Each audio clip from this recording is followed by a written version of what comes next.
Assalamualaikum warahmatullahi wabarakatuh. Alhamdulillahirrabbilalamin. Wassalatu wassalamu ala asrafil anbiya'i wal mursalin wa ala alihi wa sahbihi ajmain. Amma ba'du. Alhamdulillah, kita panjatkan puja dan puji syukur atas kehadirat Allah, di mana berkat rahmat serta hidayahnya saya dapat memenuhi tugas kuliah saya, khususnya di bidang strategi pembelajaran. Sebelum saya akan mempresentasikan, saya akan memperkenalkan diri terlebih dahulu. Perkenalkan, nama saya Safarina. Saya dari Prodi Pendidikan Bahasa Inggris semester 2 kelas 2B. Dalam video kali ini saya akan mempresentasikan tentang strategi pembelajaran afektif. Sebelum saya membahas materinya, mohon maaf jika penjelasan saya ada kurang ataupun ada penjelasan yang sedikit salah. Mohon dimaklumi karena kita sama-sama belajar. Baik, kita langsung saja membahas materi kali ini, yakni Yang pertama, apa sih pengertian dari strategi pembelajaran afektif ini? Nah, pembelajaran afektif ini adalah strategi yang dirancang oleh guru dalam kegiatan pembelajaran, yang mana dalam pembelajaran ini tidak hanya berpusat pada kognitif siswa saja, melainkan bagaimana pembelajaran tersebut dapat juga membuat perubahan tingkah laku dari siswa melalui penanaman nilai yang disengaja oleh guru.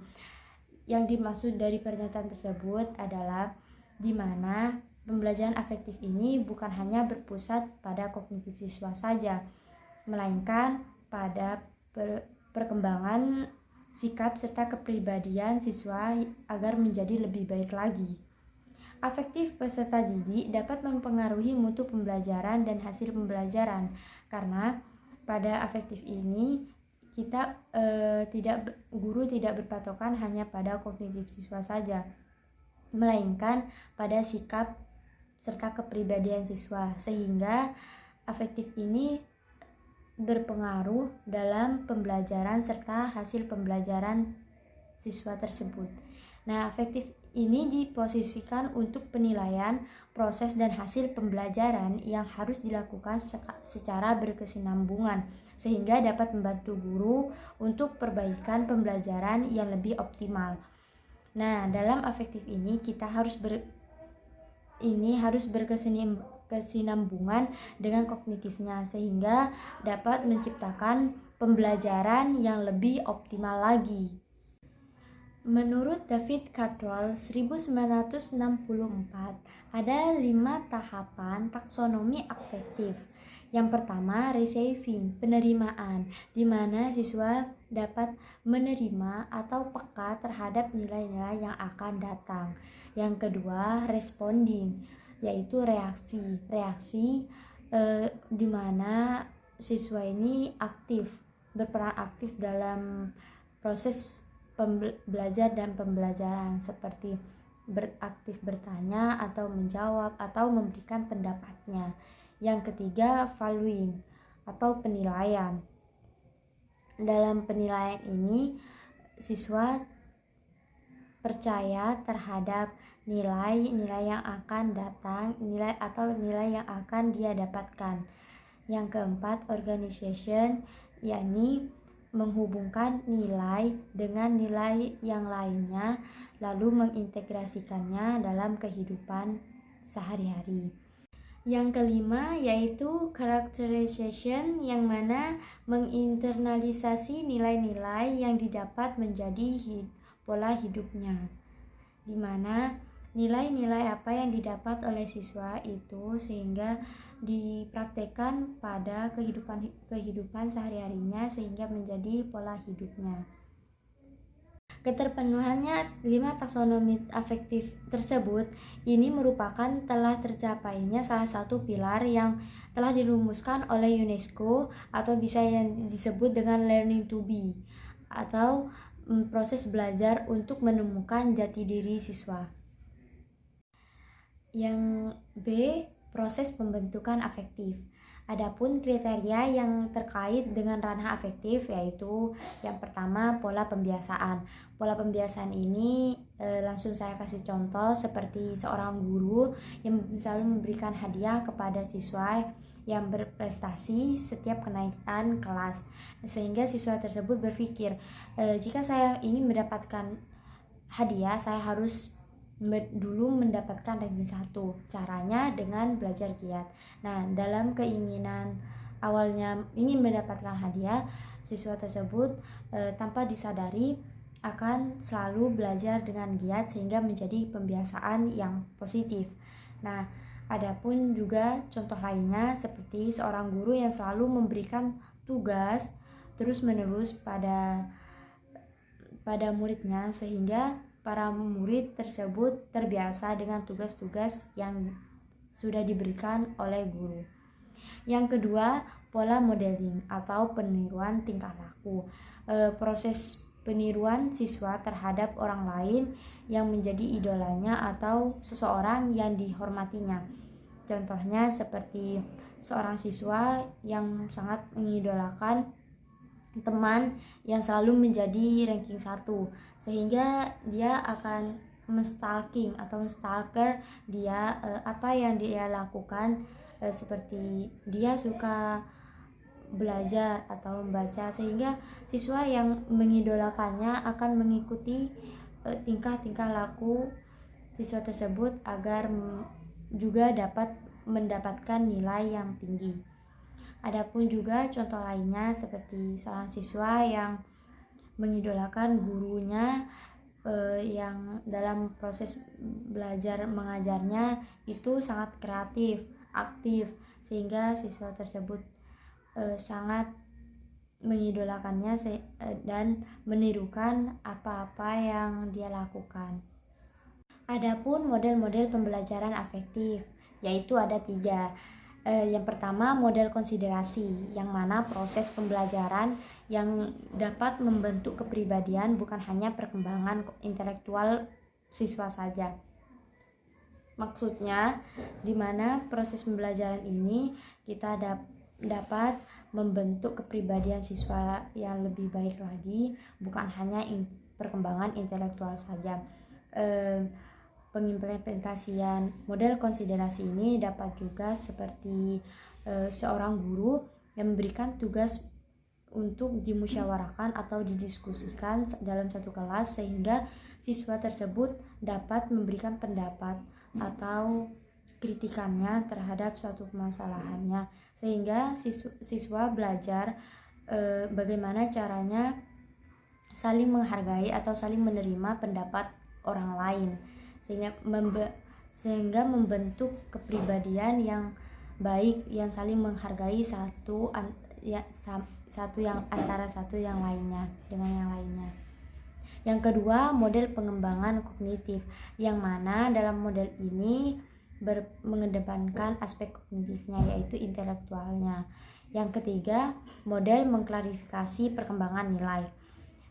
Dalam model ini siswa menentukan mana nilai yang dianggap baik dalam menghadapi persoalan yang sedang dihadapi oleh siswa tersebut. Setiap sesuatu kan pasti memiliki kelebihan serta kelemahannya masing-masing. Begitupun juga dalam belajar afektif ini memiliki kelebihan serta kelemahan. Yang pertama, kelebihan pembelajaran afektif. A. Membentuk watak serta peradaban bangsa yang lebih beradab dan bermartabat. Seperti kita ketahui, dalam pembelajaran afektif ini siswa tidak hanya difokuskan pada kognitif, melainkan lebih menekankan sikap serta pengembangan kepribadiannya. Siswa yang memiliki kepribadian yang lebih baik akan menciptakan peradaban bangsa yang lebih bermartabat serta beradab. B. Mengembangkan potensi peserta didik dalam nilai dan sikap. Nah, dalam afektif ini bukan hanya kognitif saja yang berkembang, melainkan juga nilai dan sikap kepribadian siswa. C. Sebagai sarana memperkuat karakter bangsa. Afektif ini kan berfokus juga pada sikap serta kepribadian, sehingga kepribadian baik dapat dijadikan untuk memperkuat karakter bangsa. Yang D, peserta didik akan lebih mengetahui mana hal yang baik, mana hal yang buruk untuk dirinya.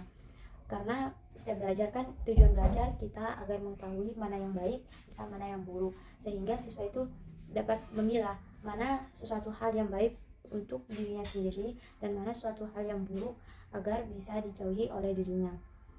Yang E, peserta didik dapat berperilaku sesuai dengan norma-norma yang berlaku.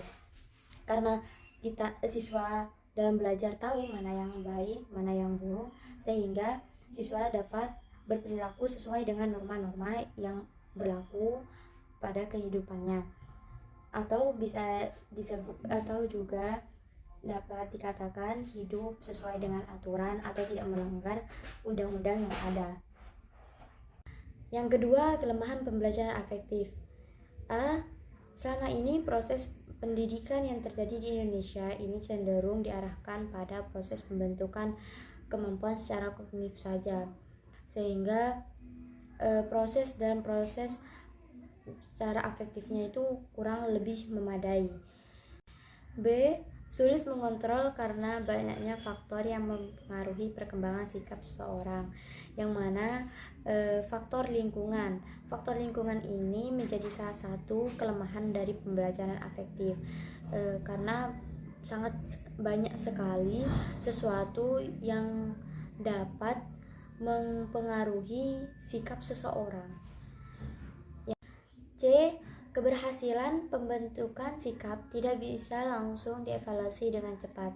Nah, seperti yang kita ketahui, afektif ini kan perubahan sikap atau kepribadian, yang mana dalam proses pembelajaran ini hasilnya tidak langsung bisa diketahui. Berbeda dengan dalam belajar kognitif, nilai atau hasil dari belajarnya itu terlihat, sehingga kalau dalam pembelajaran afektif ini tidak bisa langsung dievaluasi atau tidak bisa langsung disadari. D. Pengaruh kemajuan iptek. Di zaman modern yang seperti saat ini, banyak sekali teknologi yang sangat canggih, yang mana menawarkan suatu hal yang sangat menarik, khususnya di bidang teknologi informasi.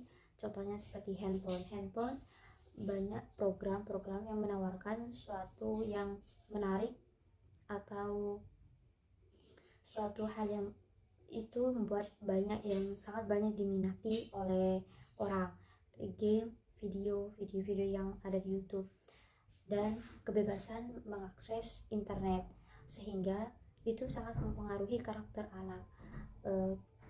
Kadang karakter anak bisa juga terpengaruhi oleh budaya-budaya luar yang sangat sering anak tersebut tonton di video atau game, dan masih banyak lainnya. Dapat kita simpulkan dari penjelasan yang telah dipaparkan bahwasannya strategi pembelajaran afektif ini merupakan suatu pembelajaran yang berkaitan dengan sikap, yang lebih menekankan pada nilai bagaimana seseorang dapat bertindak dan dapat memilah mana sesuatu yang dipandang benar dan mana sesuatu yang dipandang salah. Tujuan pembentukan sikap siswa tidak kalah pentingnya, yaitu mengembangkan sikap agar siswa-siswa itu berperilaku sesuai dengan norma-norma yang berlaku di masyarakat. Artinya tidak hidup melanggar aturan, sesuai dengan aturan-aturan yang ada di lingkungan sekitarnya. Cukup sekian materi yang saya sampaikan. Semoga materi yang saya sampaikan tadi bermanfaat bagi kalian yang menonton video ini. Kurang lebihnya mohon maaf. Assalamualaikum warahmatullahi wabarakatuh.